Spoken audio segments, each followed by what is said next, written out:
Zdravo svima, dobrodošli na kanal Šta za ručak. Danas pravimo Vasinu tortu. Od namirnica nam je potrebno za koru 5 jaja, 5 kašika šećera, 1 vanilin šećer, 5 kašika mlevenih oraha, 1 kašika brašna, 100 ml soka od pomoranđe.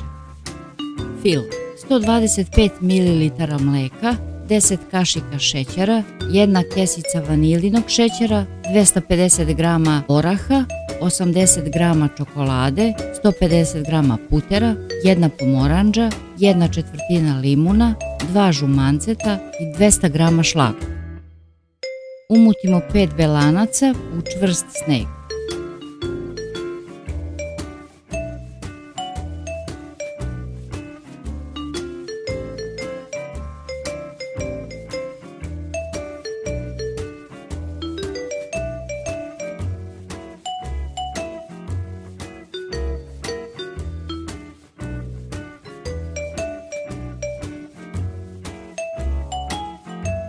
Dodamo 5 žumanaca, 5 kašika šećera,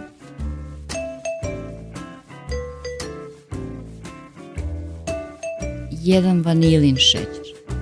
Kada dobro umutimo, dodamo 5 kašika oraha,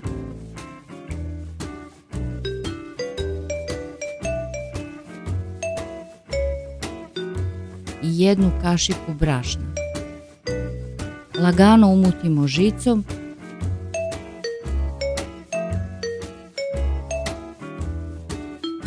pečemo u podmazanom kalupu prečnika 23 cm.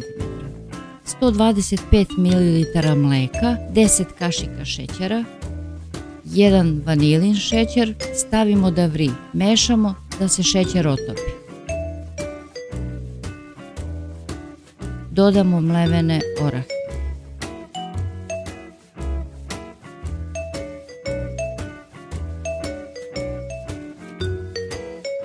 Puter, izlomljenu čokoladu i mešamo da se sve sjedini. Dodamo žumanca,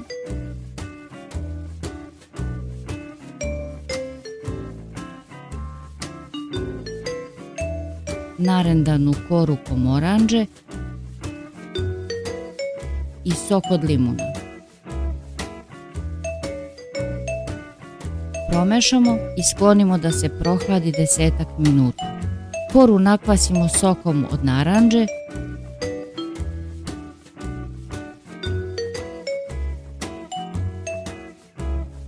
i filujemo tortu toplim filom.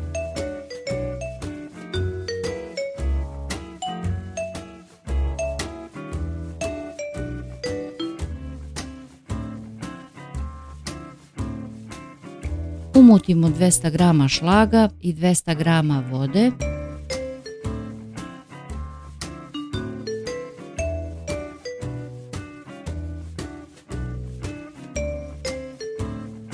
I stavimo preko fila.